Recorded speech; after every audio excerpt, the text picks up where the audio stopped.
नमस्कार सर्वांना. श्री स्वामी समर्थ. कशा आहात सगळे? मस्त मजेत ना? चला तर मग आज आपण बनवूया वटाणा आणि पनीर म्हणजेच मटर पनीरची रेसिपी. तर तुमचं आज मी पुन्हा एकदा आपल्या या नवीन व्हिडिओमध्ये स्वागत करते. तर इथे मी 1 पाव पनीर घेतलेले आहे, त्याचे छोटे क्यूब्स करून घेतलेले आहेत. तसंच ग्रीन पीस घेतलेले आहेत, हे फ्रोझन ग्रीन पीस आहेत, हे 150 ग्रॅम घेतलेले आहेत. तर आता आपण मसाल्याची तयारी करूया. ते 3 हिरव्या मिरच्या घेतलेल्या आहेत, 1 इंच अद्रकचा तुकडा घेतलेला आहे, 8 ते 10 लसूण पाकळ्या घेतलेल्या आहेत, 2 मीडियम साईजचे टोमॅटो आपण चिरून घेतलेले आहेत आणि 2 मीडियम साईजचे कांदे आपण स्लाइसमध्ये कापून घेतलेले आहेत. तर इथे 10 ते 11 काजू मी पाण्यामध्ये भिजायला घालून ठेवलेले आहेत. तर आता आपण प्रथम मसाला भाजून घेऊया. कढईमध्ये तेल घालून घेऊया.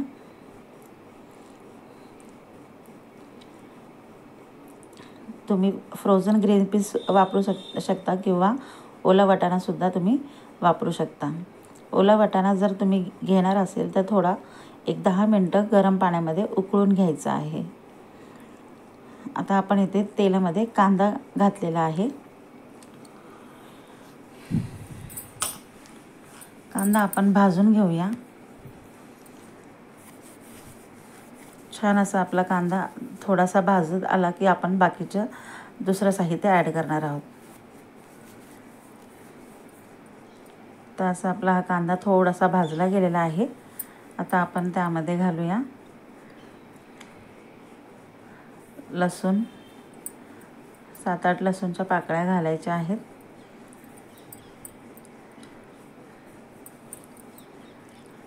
अद्रक घालून घेतलेला आहे.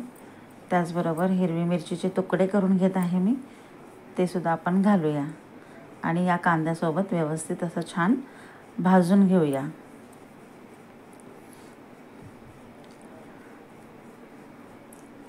त्याचबरोबर इथे मी कसुरी मेथी घेतलेली आहे थोडीशी, ती सुद्धा या मसाल्यामध्ये परतून घेते आहे, म्हणजेच भाजून घेते आहे. आता आपला कांदा आणि हे भाजून झाल्यावर आपण याच्यामध्ये टोमॅटो घालून घ्यायचा आहे. टोमॅटोसाठी आपण थोडंसं 1 चिमूटभर मीठ घालून घेऊया, म्हणजे टोमॅटो आपला पटकन मऊ होईल. आणि हा आपला मसाला आता छानपैकी भाजत आलेला आहे. आपला मसाला भाजून झाला की आपण थंड करून घ्यायचा आहे आणि मग मिक्सरमध्ये तो बारीक करून घ्यायचा आहे. थंड झाला की आपण मिक्सरच्या भांड्यात असं काढून घ्यायचा आणि मग आपण वाटून घ्यायचं आहे.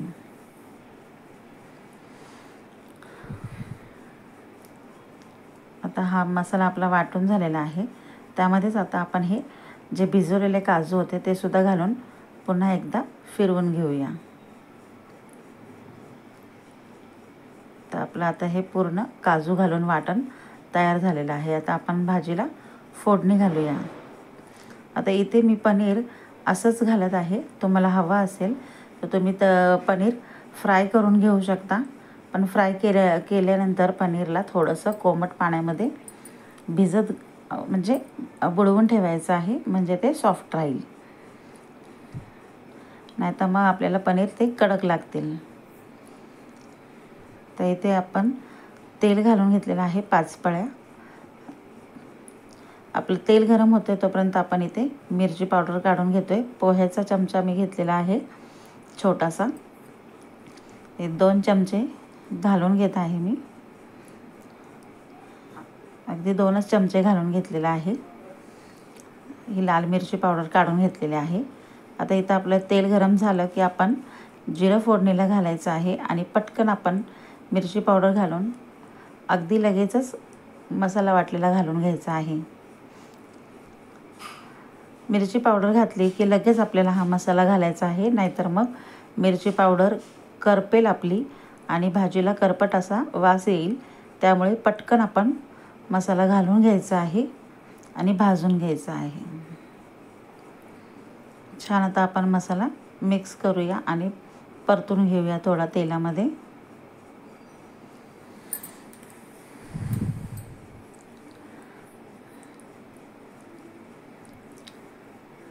तर आता आपण बाकीचे पण मसाले घालून घेणार आहोत.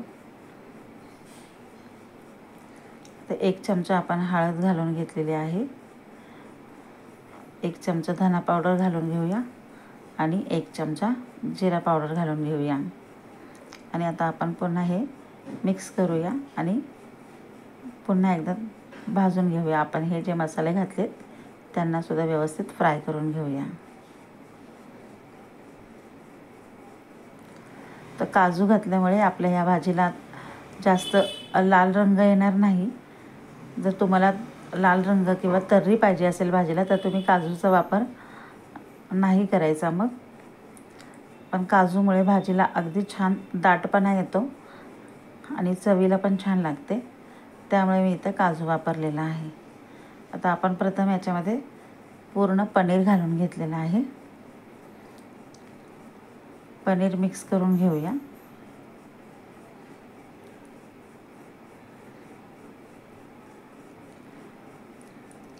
काजूमुळे भाजीला एवढी तर्री येत नाही, पण थिकनेसपणा अगदी छान येतो. अगदी आपण थोडंसं रस्सेदार भाजी केली तरी थंड झाल्यावरती थिक होते, त्यामुळे थोडंसं पाणी जास्तीचं घालून घ्यायचं आहे. आता आपण इथे ग्रीन पीस घालून घेतलेला आहे. ग्रीन पीस पूर्ण घालून घ्यायचं आहे आणि मिक्स करून घेऊया आपण. मिक्स झाल्यावर आता आपण एक झाकण ठेवून 5 मिनिटं वाफ काढून घेऊया.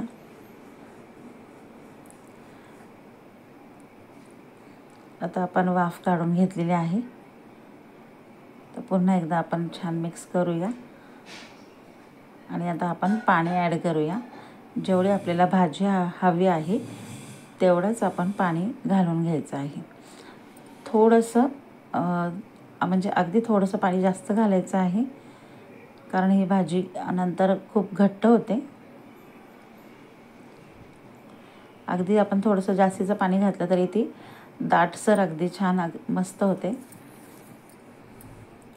आणि अशा प्रकारे तुम्ही जर भाजी ट्राय केली तर तुम्हाला सुद्धा नक्की आवडेल.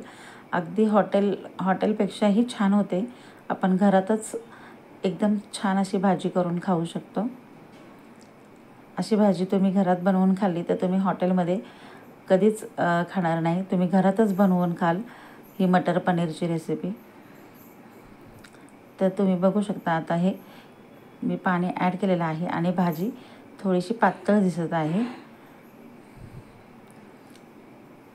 नंतर हिला बघा कसा दाटपणा येईल, मी तुम्हाला दाखवते. आता आपण भाजी थोडंसं शिजायला घालून ठेवायची आहे झाकून. त्याआधी आपण इथे मीठ घालून घेऊया. चवीप्रमाणे आपण मीठ घालून घ्यायचं आहे. थोडंसं मीठ आपण टोमॅटोला घातलं होतं, त्यामुळे तेवढं चिमूटभर कमी घालायचं आहे. अशा अंदाजाने आपण मीठ घालून घ्यायचं आहे.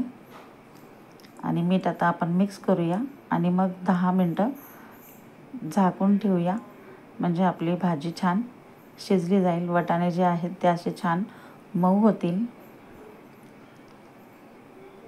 तर मीठ आपण मिक्स करून घेतलेलं आहे. तर आपण झाकण ठेवूया. झाकण थोडंसं उघडं ठेवायचं आहे, अगदी पूर्ण पॅक करायचं नाही.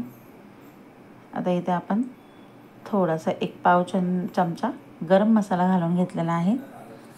गरम मसाला पावडर घालायची आहे. गरम मसाला नसेल तर तुम्ही इथे मटन मसाला किंवा चिकन मसाल्याचा मसाला जरी वापरला तरी चालेल. अशा प्रकारे एकदा भाजी तुम्ही नक्की ट्राय करा, तुम्हाला नक्की आवडेल. कसुरी मेथीमुळे अगदी छान टेस्ट येते भाजीला. तर पुन्हा एकदा आपण झाकण ठेवूया. आता आपला मटण मसाला घालून झाल्यानंतर आपण झाकण ठेवलं होतं.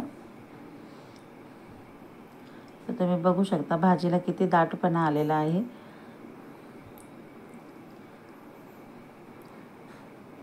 थंड झाल्यावर अजून घट्ट होते ही भाजी, त्यामुळे व्यवस्थित पाण्याचा अंदाज तुम्ही घालून घ्या. म्हणजे जेवढी तुम्हाला ग्रेव्ही आहे तेवढं तुम्ही पाणी घालू शकता.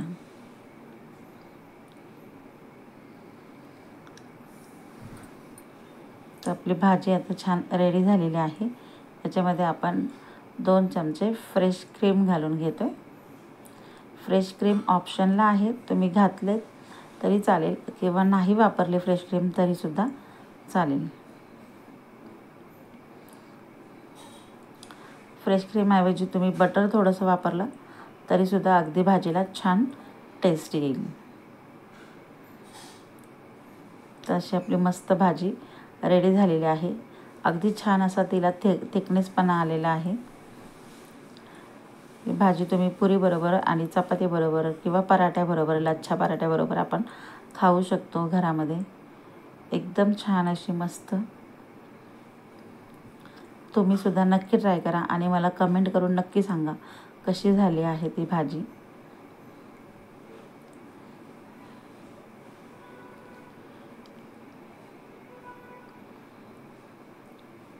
तर भाजी आपली आता रेडी झालेली आहे. आता आपण हिरवी कोथिंबीर चिरून घालून घेऊया. तर आता आपण सर्व करूया. रेसिपी आवडल्यास लाईक करा, शेअर करा, सबस्क्राईब करा. बघा किती छान अशी मस्त थिक कशी एकदम भारी झालेली आहे. थँक्यू.